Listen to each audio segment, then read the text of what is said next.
Hello, my name is Caio Desorzi. Today is the 1st of June. I speak from Brazil, straight from São Paulo. And I'll do this interview by Esquerda Marxista, Brazilian section of the international Marxist tendency, with Erika Roedl, who lives in Minneapolis, Minnesota, United States.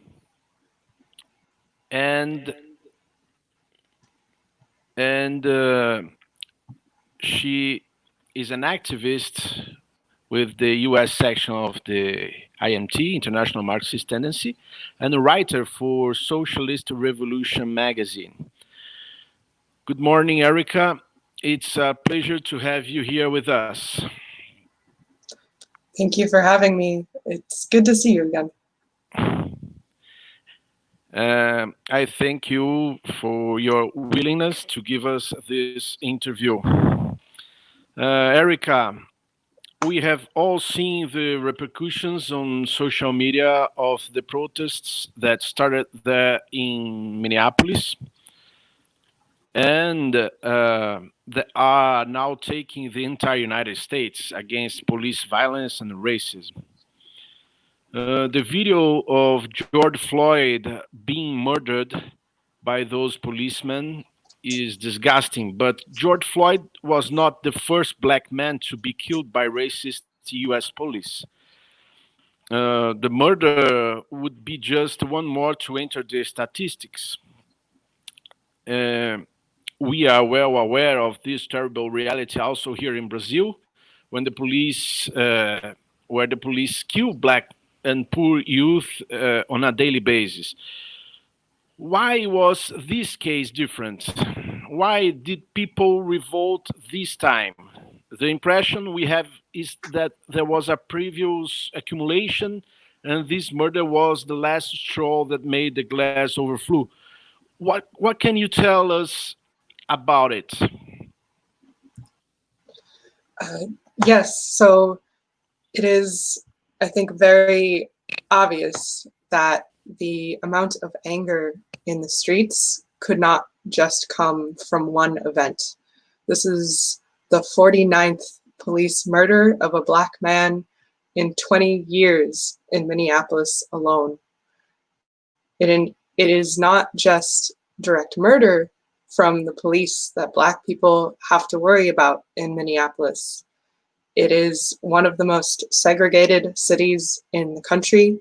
There are high rates of poverty for black people and minorities in Minneapolis. And we can't forget, while this is happening, unemployment is the highest it has been in Minnesota for 40 years. And black people are more than twice as likely to die of COVID-19 in the United States. This was, as you say, the final straw.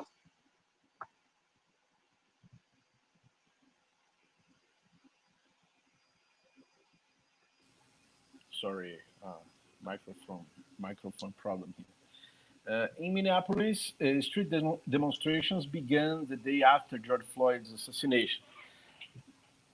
At first, it seemed like a protest like others, but what led to it becoming so blunt, burning down the police station where the murderers worked and set so many buildings and cars on fire in the city? I think it was this accumulation of anger that had built up, and also the police repression and violence that provoked the peaceful protesters into acting out. There is also suspicion towards the people who instigated these acts of violence that they may be outsiders or not part of the protest. There is a mix of people that are genuinely angry and people that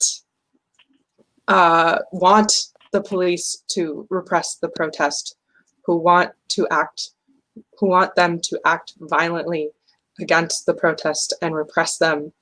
and it is not clear who is who, but this is clearly an anger against the whole system, and this includes the banks, the luxury loft that was built in this poor working class neighborhood that was also burned down, that the people in the neighborhood could not afford to live in.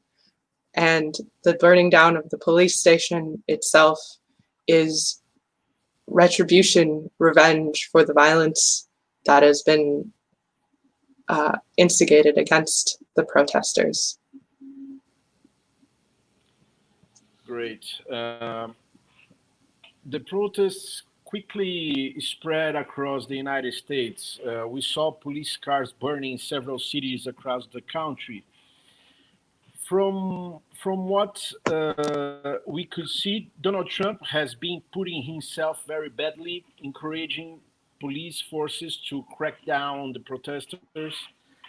Is it possible to say that the movement that started as a protest movement against racism and police violence is expanding to become a movement against the Trump government and the establishment? I think that's right. I think the speed with which the protests spread all over the country speaks to this, how it connected to people in different cities all over the United States and around the world. Every city was not just protesting for justice for George Floyd, but for justice for the victims of police murder in their own cities, because every city has not just one, but many.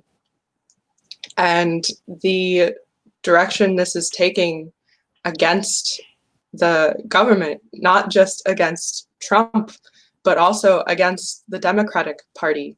Minnesota and Minneapolis has been really a one-party state.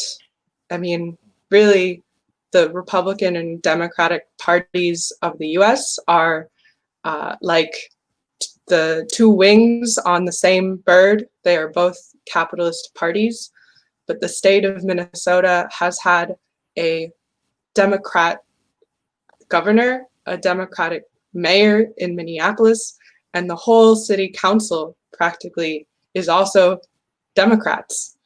And so this is not just against Trump, it is against both parties. We are seeing this, we are seeing the hypocrisy of the Democratic Party, which says it is the party of minorities, that it is the party of the working class.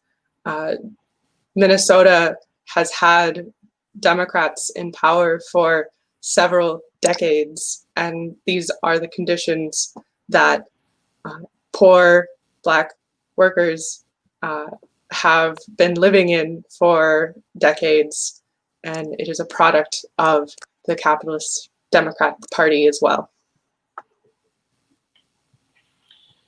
Yeah, I understand, but I saw news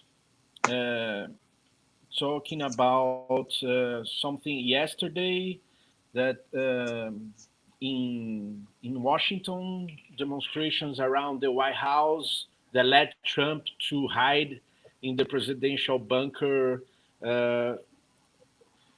You think this can be a movement to overthrow the Trump government? I think this does have the potential to be an insurrectionary movement with the right leadership that sees the ultimate end of overthrowing the system. It is, unfortunately, we have not seen a leadership yet. So much of these protests are spontaneous, but the real anger that people feel against the whole system, against Trump, can be seen in the way that they have stormed the White House lawn, essentially, and the weakness of the state, the US government, has been shown as well. And just think if the unions were mobilizing all of their membership and the unorganized working class into the streets and into militant organizations, the White House would be overrun by now and under control of the working class. Great. These daily protests open up a new political situation in the United States. Apparently, nothing will be as before. We saw the news from some policemen in Florida, I believe in Coral Gables, who are supporting the protesters. Is the news of a similar act by policemen in other parts of the country? Is it possible for police forces to be divided, split along class lines in the US? So we are not seeing quite that development yet, I would say. There have been cases where Black police officers in particular, like in New York, have come out with statements saying that they do not stand with the policeman who murdered George Floyd. And there have been pictures of police officers taking a knee, such as Colin Kaepernick's method of protesting police brutality. However, these are just words, just symbolic actions, and we have not seen condemnation of the violence with which the police are repressing the protests from these police. And so far, it could be an attempt to build a bridge between the police and the people to make it look like there is progress when nothing is changing. However, there is the potential at a certain point, even among the police officers, there is a racial divide. In St. Louis, the officers, Black officers and white police officers are actually represented in different unions, segregated by race. And there's also a lot of police officers that come from a working class background.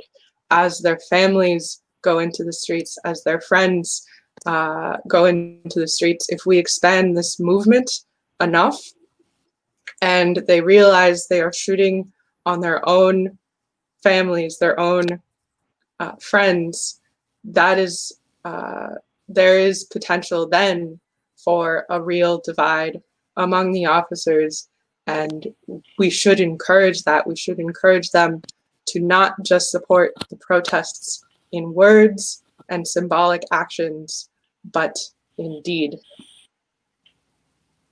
Okay. Yesterday, I heard that a truck driver drove through a demonstration, hitting some protesters there in Minneapolis. Can you tell us what happened? Yes. So reaction has started to show itself in Minneapolis. So last night, or Saturday night, there were rumors, possibly spread by the police themselves, that right-wing groups were planning to interrupt the protests with violence to encourage people to go home.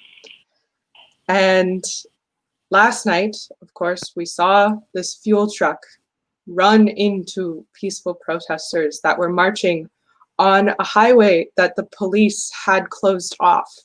Somehow they let this truck go through their own barriers. A comrade of ours in the IMT in Minneapolis caught this on video. And after the truck drove through the crowd, the National Guard and police used mace on protesters that had not cleared the area. They did not attempt to stop the truck as it was driving through people. They did not shoot at the driver who was committing an act of terrorism. They did not respond by giving first aid to the wounded. That was all done by the protesters. The driver was apprehended and guarded by the police, who did not even handcuff him like they handcuffed George Floyd before they killed him. They barely even pushed him into the police car.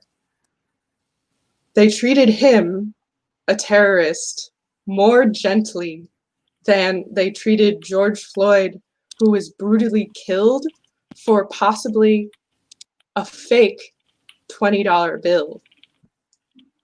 If they're attempting to calm the protesters down, they're not doing a good job. And this is why we need community defense committees, and this is what the unions should be organizing right now.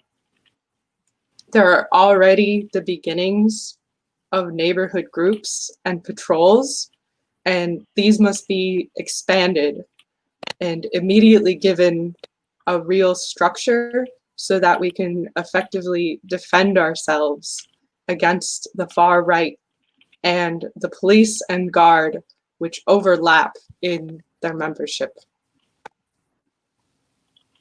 Yeah, I understand. We saw something very similar yesterday here in Brazil, when the police protected pro-Bolsonaro protesters and repressed anti-fascist protesters. I think it's the same method they use. Okay. Finally, last night I interviewed Serge Goulart on a live stream about the occupied factories movement here in Brazil, and how the working class can take the means of production in their hands and put them to produce for the benefit of society. At the end of this interview, we talked about this insurrectionary situation in the US and wondered if it would not be better, instead of burning the buildings, occupying them, taking them, and placing them under the collective control of the protesters, under working class control. I would like to know what you think of this, and if today there is an embryo of a popular assembly or something near this that look like this among the demonstrations that can take collective decisions and actions that go in this direction. Yes, so one interesting development that I've seen is that the Target store that was looted inside out has been now turned into a food bank that people have populated with donated food. And there is also neighborhood committees just starting to form. What needs to happen is the unions need to give more structure to these projects of mutual aid and neighborhood protection. The unions also need to start preparing for a general strike. This is not the first time the National Guard has been called to Minneapolis to repress the citizens of Minneapolis.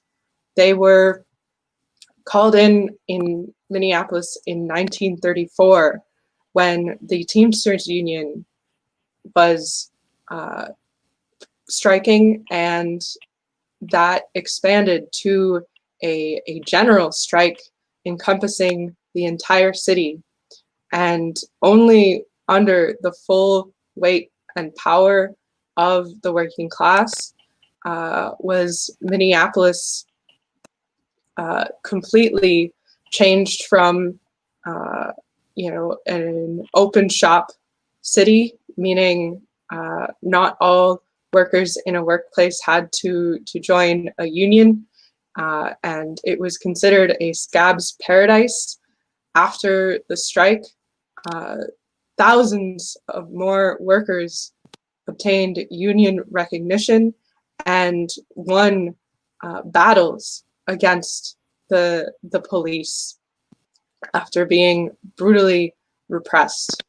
So in order to effectively fight police brutality and ultimately to take power of the city into the hands of the majority of society, we need to be preparing for a general strike.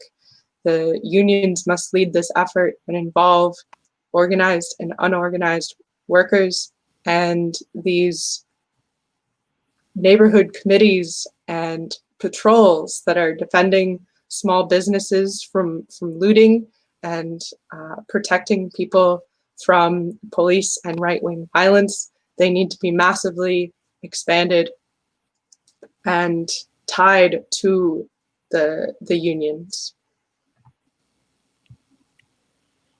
Okay, thank you very much again, Erika. Please pass on our solidarity to all the activists of this wonderful movement and to the Minneapolis IMT comrades. Your struggle is an example and inspires our struggle here in Brazil. Thanks a lot. Thank you.